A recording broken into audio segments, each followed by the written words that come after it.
what could you do to improve yourself? Well, let's step one step backwards. The first question might be, why should you even bother improving yourself? And I think the answer to that is something like, so you don't suffer any more stupidly than you have to.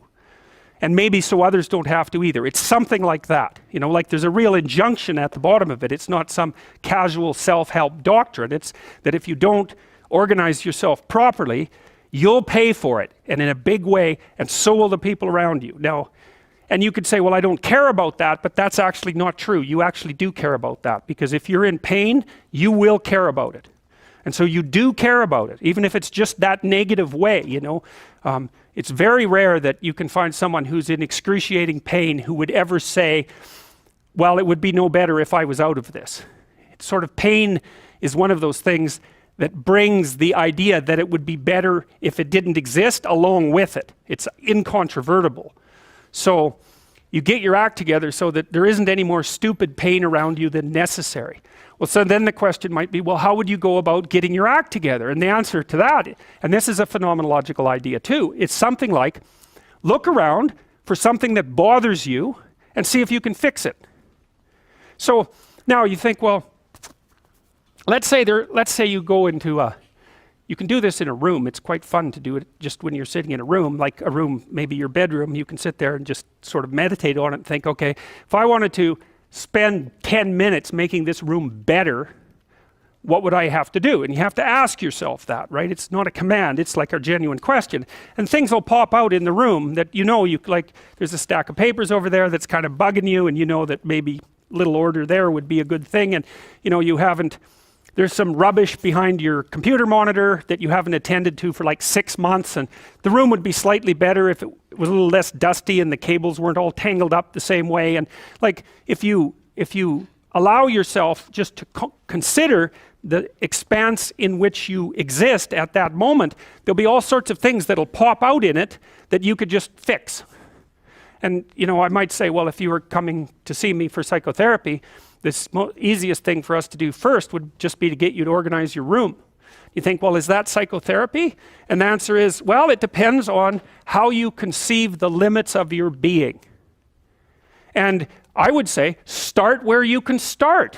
You know, if something announces itself to you, which is a strange way of thinking about it, as in need of repair, that you could repair, then hey, fix it.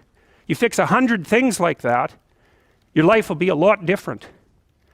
Now, I often tell people too, fix the things you repeat every day, because people tend to think of those as trivial, right? You get up, you brush your teeth, you have your breakfast, you know, you have your routines that you go through every day.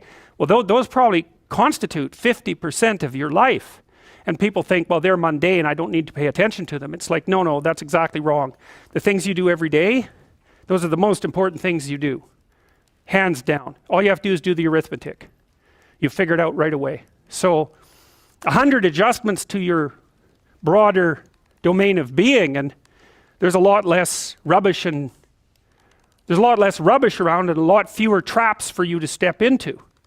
And so that's in keeping with Jung's idea about erasing once you've got your mind and your emotions together, and once you're acting that out, then you can extend what you're willing to consider yourself and start fixing up the things that are part of your broader extent. Now, sometimes you don't know how to do that. So you might say, imagine you're walking down Bloor Street and there's this guy who's like alcoholic and schizophrenic and has been on the streets for 10 years. He sort of stumbles towards you and, you know, incoherently mutters something.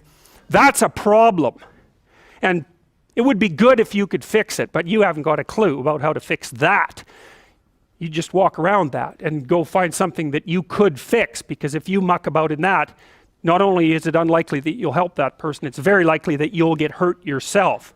So, you know, just because while you're experiencing things announce themselves as in need of repair doesn't mean that it's you right then and there that should repair them. You have to have some humility.